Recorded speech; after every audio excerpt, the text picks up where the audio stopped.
Let's actually go right back to the White House because the press has been led into the Oval Office where President Donald Trump is meeting with Ukrainian leader Volodymyr Zelensky. Let's go ahead and listen. Between us. Well, thank you very much. It's an honor to have the President of Ukraine with us.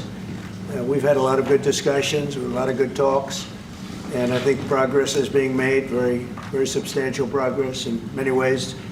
We had a good meeting, as you know, just a short while ago with the President of Russia, and I think there's a possibility that something could come out of it, and today's meeting is very important. We have, I guess, the seven very powerful leaders from Europe, and we're going to be meeting with them right after this meeting, and thank you very much for being here.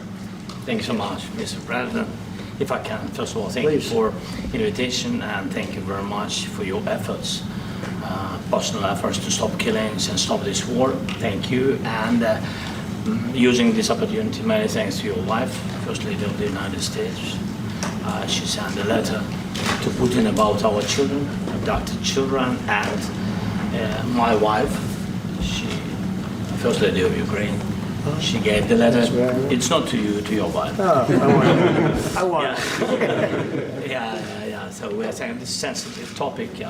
Yes, please. And thanks to our partners and that you supported this format. That after our meeting we can have leaders who are around us, the UK, France, Germany, Italy, Finland, EU, NATO. I mean, all partners around Ukraine supporting us. Thanks to them, and thank you very much for invitation. Thank you very much for being here. President Trump. Do you think it's fair? Yes, Peter, go ahead. Thank you, President Trump. So, President Zelensky, you say in a post on X today, Russia must end this war, which it itself started. President Trump, you say President Zelensky of Ukraine can end the war with Russia almost immediately if he wants to, which is it? No, I think that's true. I think we're going to have a meeting. I think if everything works out well today, we'll have a trilat. And I think there will be a reasonable chance of ending the war when we do that. And is this the end of the road for American support for Ukraine? Is today's meeting deal or no deal? I can never say that. It's never the end of the road. People are being killed, and we want to stop that. So I would not say it's the end of the road. No, I think we have a good chance of doing it. It's been almost 4 years now that a lot of people were killed last week. A lot of people last week. I mean, millions of people killed, but a lot of people last week for whatever reason. A big number, a lot of soldiers, on both sides. And I know the president, I know myself, and I believe Vladimir Putin wants to see it ended. And as you met with Putin on Friday, today you've got President Zelensky here. As you listen to Russia and Ukraine, which side has the better cards? Well, I don't want to say that. I'm just here to be. Look, this isn't my war. This is Joe Biden's war. He's the one that had a lot to do with this happening, and we want to get it ended. And we want it to end good for everybody. We want it to end good. The people of Ukraine have suffered incredibly. And to that point, President Zelensky, are you prepared to keep sending Ukrainian troops to their deaths for another couple years, or are you going to agree to redraw the maps? Thank you for your question. So, first of all, we live under each day attacks. You know that today have been a lot of attacks and a lot of wounded people, and the child was dead, small one year and a half. So we need to stop this war, to stop Russia, and we need support American and European partners. And we will do our best for this. So, and I think we show that we are strong people, and we supported the idea of the United States, personally of President Trump, to stop this war, to make a diplomatic way of finishing this war. And we are ready for trilateral, as President said. This is a good signal about trilateral. I think this is very good. Thank you. Mr. President.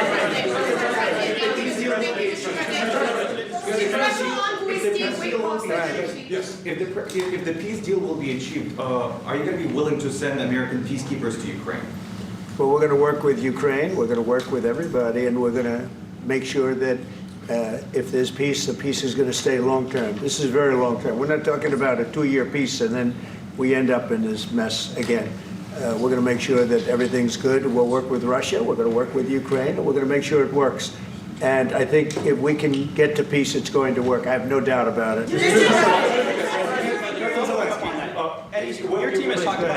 Your team has talked about security guarantees. Could that involve U.S. troops? Would you roll that out in the future?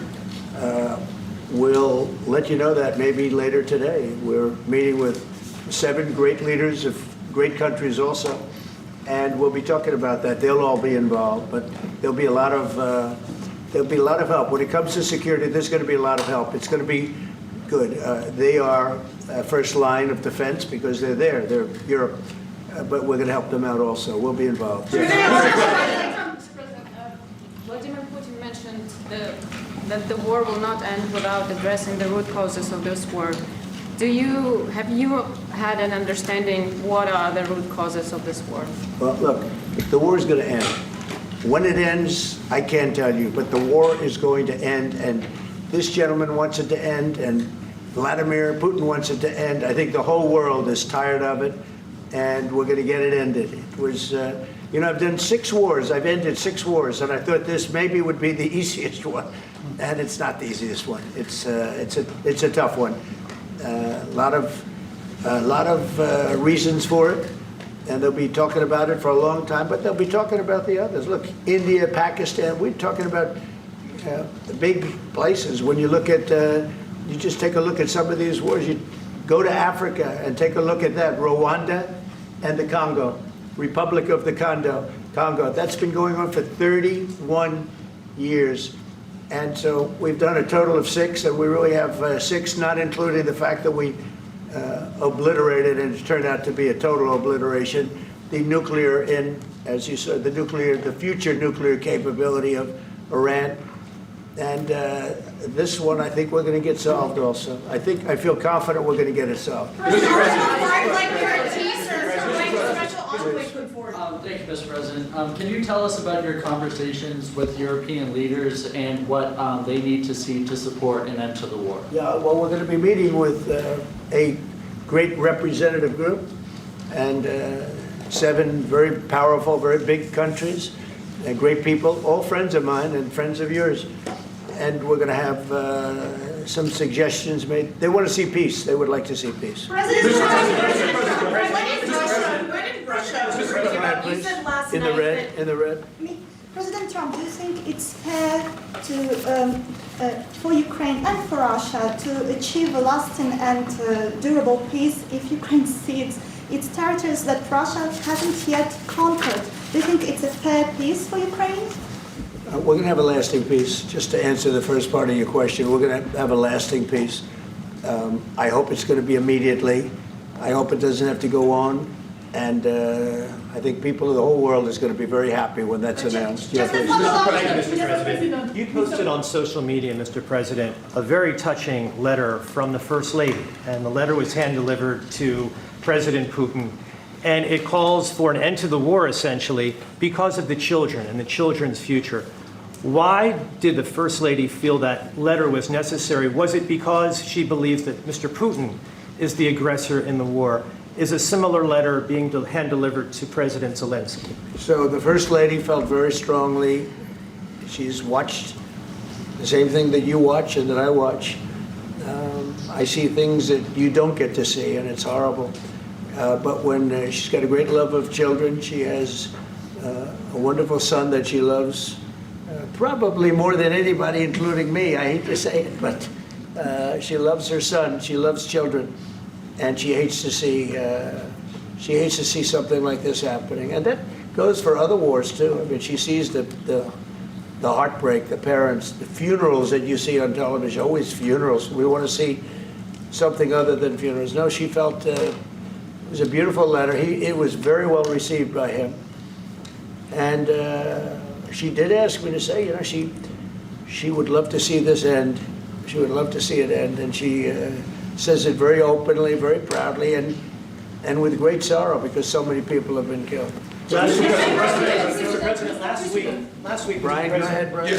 Yes, sir. I've got a question for each of you. Yes. First of all, President Zelensky, you look fabulous in that suit. I said the same thing. Yeah, you look good. I said the same thing. Yeah, looks good on I you. said the one that attacked you last time. See, now he's in. I remember that. Yeah, I apologize to you. You look wonderful. No, my first question for you, President Zelensky. In the same suit. You see, I changed, you are not. Maybe yours is much better than mine. Real quickly, upon peace, God willing we get peace, are you open to holding an election in your country? Yes, of course. We are open for election, yes.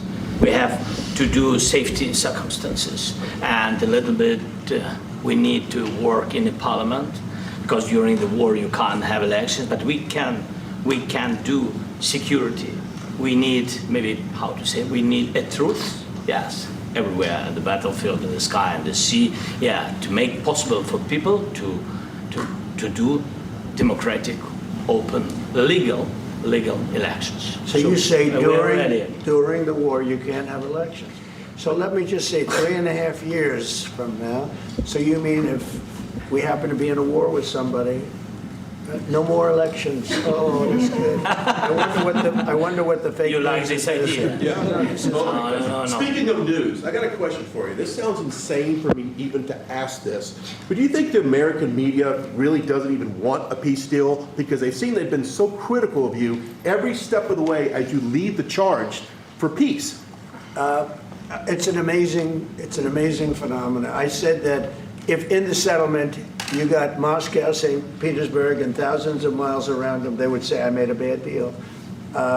The level of hatred and animosity is incredible. Not with all. I mean, we have great people up here. We also have terrible people up there that I think are told what to say. But, in solving all of these wars, they don't even write about it. I saw major wars. I saw wars that have been going on for 31, 35, and 37, and a couple of quicker ones. One that was going to go into a full-blown deal very quickly. You know what the one I'm talking about. It was a big one. But they don't even write about that. No matter what I do, no matter what, and this is not anything to do with you. It's probably to your advantage in a certain way. But no matter what I do, no matter what deal I make, from my standpoint, you'll come out good. Maybe President Putin will come out good. But they'll say, Trump was absolutely horrible. It's just that, and I've lived with that for a long time. I've lived with it since just before the first election. I used to get great publicity. Now I get the worst publicity anyone's ever gotten in office, but I won in a landslide, so that people understand. They're the only ones that count, ultimately. But I've also had great reporters. I've had journalists that are very good. But it's very sad when you do the right thing. As an example, they said, because of the fact that Vladimir Putin came to American soil, this was a tremendous defeat for Donald Trump. No, it was really wonderful that he did it. It was a hard thing for him to do, to be honest with you. It was the opposite of what they said, but they said it. Now, if he didn't come, they'd say that was also bad for Trump. There's no way. And there's just a great dishonesty of the press, and I think that's why it's lost its credibility. Its credibility is at an all-time low. Thank you, Mr. President. Last week, you warned of what you called severe consequences if a 30-day ceasefire or any type of ceasefire were not agreed to by Russia. Will there be severe consequences? Does that change because of I don't think with you need a ceasefire. If you look at the 6 deals that I settled this year, they were all at war. I didn't do any ceasefires. And I know that it might be good to have, but I can also understand strategically why, one country or the other wouldn't want it. You have a ceasefire and they rebuild and rebuild and rebuild, and maybe they don't want that. But if you look at the 6 deals that we made peace and long-term, long-running wars, I didn't do any ceasefires. Would I like the concept. I like the concept of a ceasefire for one reason, because you'd stop killing people immediately, as opposed to in 2 weeks or 1 week or whatever it takes. But we can work a deal where we're working on a peace deal while they're fighting. They have to fight. I wish they could stop. I'd like them to stop. But strategically, that could be a disadvantage for one side or the other. But all of these deals I made without even the mention of the words ceasefire. But President Zelensky, are Can you you disappointed that there's no explain the ceasefire? decision to offer Ukraine Article 5-like security guarantees, but stop short of pushing for their full membership? Yeah, well, we haven't done anything on that yet. If you look back and you go back long before President Putin, it was always a statement that they would never allow Ukraine into NATO. So that was a statement that was made, but we haven't discussed any of that yet. We're going to be discussing it today. But we will give them very good protection, very good security. That's part of it. And the people that are waiting for us, they are, I think they're very like-minded. They want to help out also. Thank you, President. Thank you, President Trump. Are you disappointed there's no The United ceasefire, Mr. States, President? the United States has already given hundreds of billions of dollars to this war effort in Ukraine. At best, it is a stalemate, and the killing continues. So, President Trump, how much more is the United States willing to give Ukraine? And President Zelensky, how much more do you want? Well, I'll start off just by saying we're not giving anything now. We're selling weapons. This is something before, I guess the number is well over $300 billion. That was under Joe Biden, a corrupt politician, not a smart man, never was. By the way, go back 40 years, he was not a smart man 40 years ago either, but now he's in particular bad.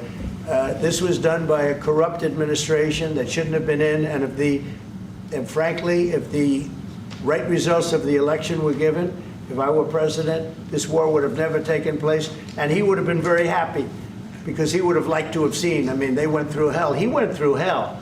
This war would have never happened, and the people that were killed, a couple of million people, a lot of people with soldiers and everything else, and the people that have been displaced and forced into other areas and other countries because of what's happened, none of that would have happened. And I'm just saying that he was a horrible president, whether it was the borders or this.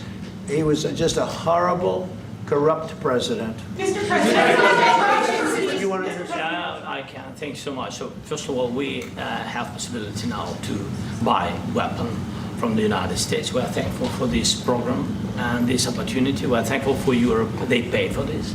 And through NATO program, for example, Pearl and etc., we have some programs where we can have some money to finance this. And this is a part, I think, it's not a part for the war and to defend us. It also will be a part for security guarantees, to strengthen our army, to rearm Ukrainian army. This is very, very important. And it depends how much money we need to rearm. For example, the question of air defense, we spoke about it with President Trump, and I'm happy that we have now bilateral decisions and we work on it with production, American production. Nobody in Europe has so many air defense like Patriots, for example. We need it very much, and this is also about defending.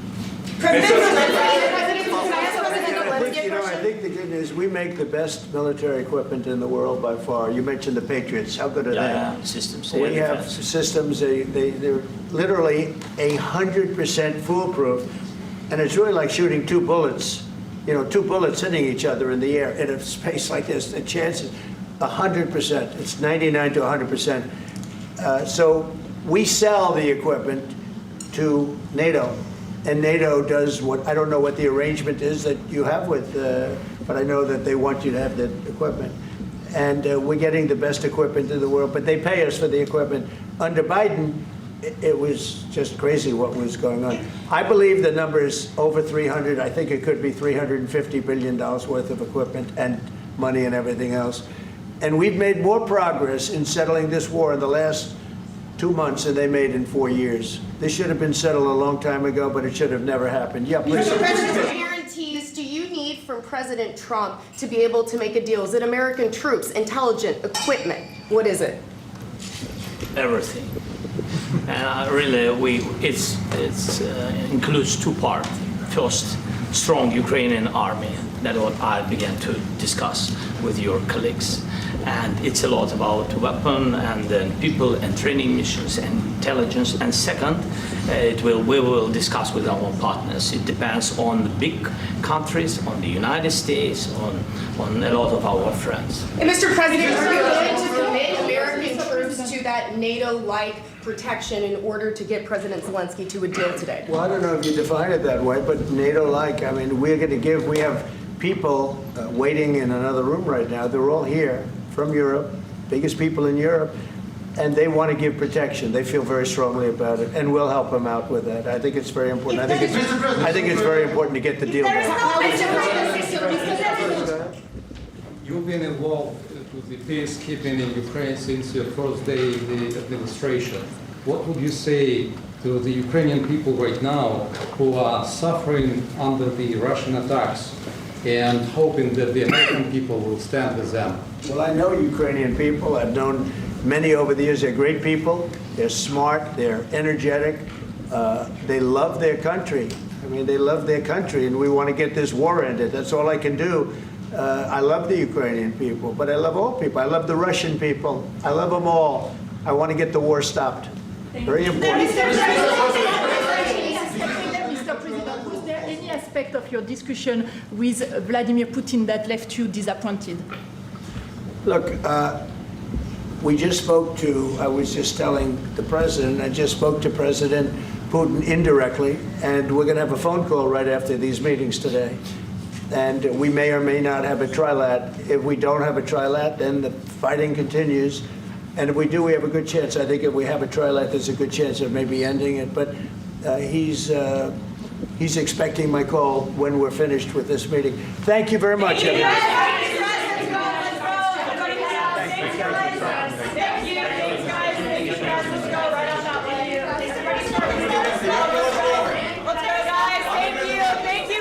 That was a very interesting Oval Office meeting that we saw there. A little bit of the weave, a little bit of meandering on some topics that the president likes to go off topic on, but largely he was trying to stay pretty disciplined on the questions that he was being asked there, Boris, whether it was about, he kept going back to we need to end the war, but he was actually asked at one point, who has the better cards? And even then he said, I don't want to say that. And we'll remember that last time during his meeting with Zelensky, he kept saying, you don't have the cards. That was teed up for him, and he did not take a whack at that piñata. And notably, it was soon after that meeting where he actually called Volodymyr Zelensky a dictator on social media. And this time, he agreed with Zelensky that having elections in Ukraine in the middle of a war would be untenable. The president was asked about the extent of U.S. support in the form of security guarantees or even U.S. troops on the ground. President Trump saying that we're going to work with Ukraine and work with everybody. We're going to make sure this is a lasting peace, he said.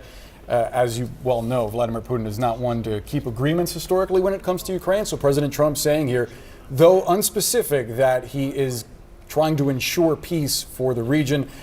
Very different from what we saw earlier this year between President Trump and President Zelensky, and also between Zelensky and J.D. Vance, the vice president. You noted to me that as the camera started rolling in the room, there appeared to be an exchange, a chuckle between the vice president and Zelensky. They were laughing ahead of time. But we'll focus on the big headline, which is, Kim, that President Trump said that as soon as these meetings wrap, he's going to call Vladimir Putin and perhaps schedule a trilateral meeting. Yeah, the fact that he feels he's got to check in with Putin right away, and that just as this meeting is taking place, we get news that Putin is saying, by the way, no NATO troops on the ground in Ukraine, that is unacceptable, still feels like Trump needs Putin's approval in a way that's got to be very disturbing to Zelensky sitting there. But of course, Zelensky was a good actor. He's playing it cool. He's not biting on any of the questions he got.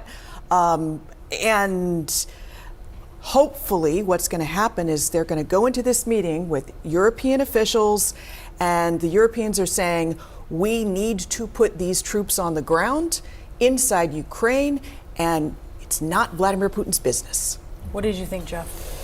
I was struck that the President Trump did not rule out the idea of sending U.S. troops as part of this a security guarantee. That is significant. Also, President Trump saying it's never the end of the road in terms of U.S. involvement.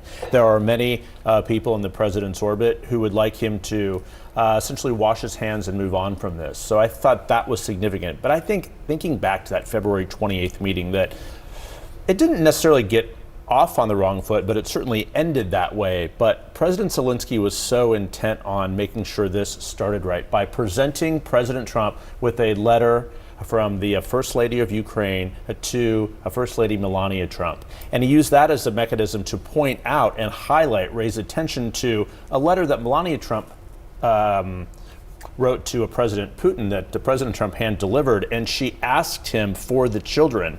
She said, in today's world, some children are forced to carry a quiet laughter, a quiet defiance. As she said, they dream of love and possibility, effectively end this war. So that's how President Zelensky was very intentional in getting this meeting off on the right foot, I think. Now, they're in a closed-door session, one-on-one, before they join European leaders here. We do not know where this is going from here. Still plenty of time for it to go off the rails, no doubt about it. But to your point earlier, Brennan, I think the president, the American president, is very well aware that many European leaders who he admires and he wants them to sort of see him in a presidential way are watching this from just steps away in the White House complex. So that's where this meeting is going to head. But by saying it's not the end of the road and not ruling out U.S. troops, so significant.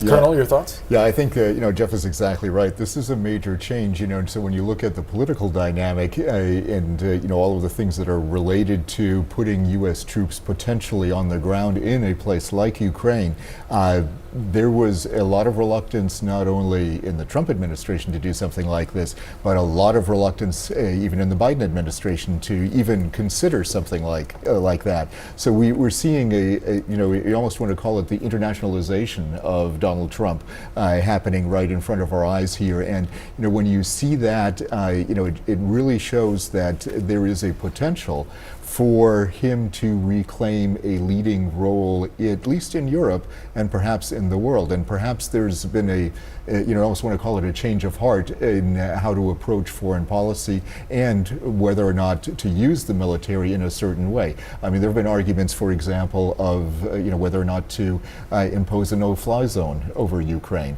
That could be disadvantageous to Ukraine because they use drones to go after the Russians use drones to go after the Ukrainians. But nevertheless, discussions like that could very well upend some of the efforts by the Russians to prevent NATO forces from getting into Ukraine or NATO-affiliated forces. And that is the kind of thing that I think might result in a change in the way foreign policy is conducted by the United States. And it could be the realization that in order to achieve certain goals, you actually need to be involved instead of not being involved. And we have former Ambassador Nicholas Burns with us. What stood out to you as you were listening to this very different meeting between these two leaders just moments ago?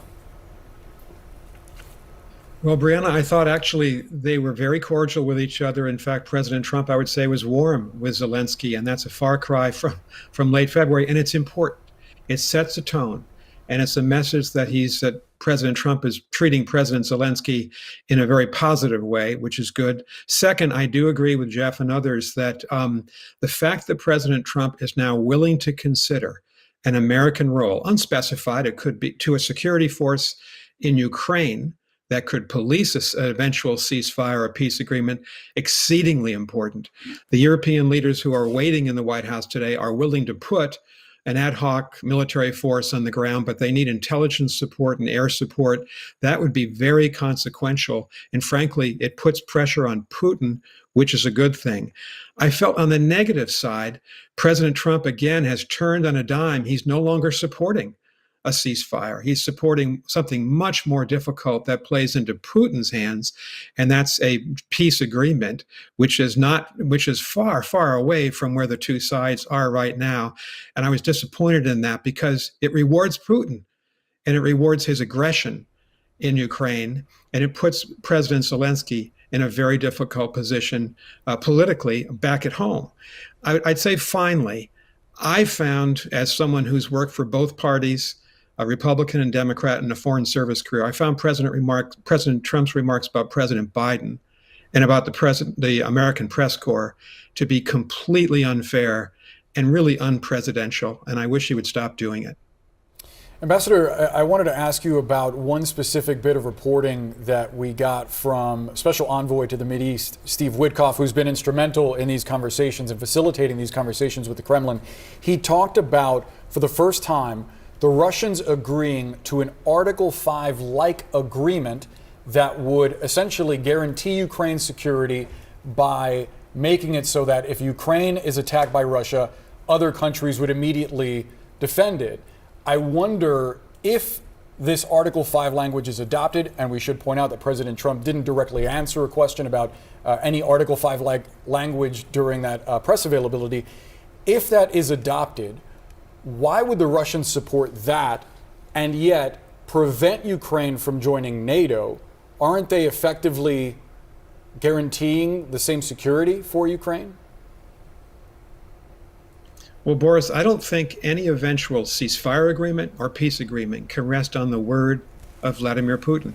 He's violated every promise he made and that Russia has made, going back to the December 1994 Budapest meeting where this issue of Ukraine's security was first put on the table. I was at that meeting long ago with President Clinton. If we've learned one thing about Putin is he never meets his promises. So I think the challenge here for President Trump, and I really wish him well on this, is to either go for a quick ceasefire in order to stop the fighting and then engage in a negotiation for an eventual peace agreement, or if they decide to go for a full peace agreement, the outcome cannot rest on the word of Vladimir Putin. That's why this security force of the countries led by Britain and France is so important for the future. And I think it's encouraging that the European leaders are there today. They understand that pressure has to be applied on Putin by President Trump and the Europeans together. And that hasn't happened yet. President Trump effectively has deserted the European position the other day in Alaska. Let's hope he can reconsider that today. Ambassador, thank you so much. Thank you to everyone on our panel.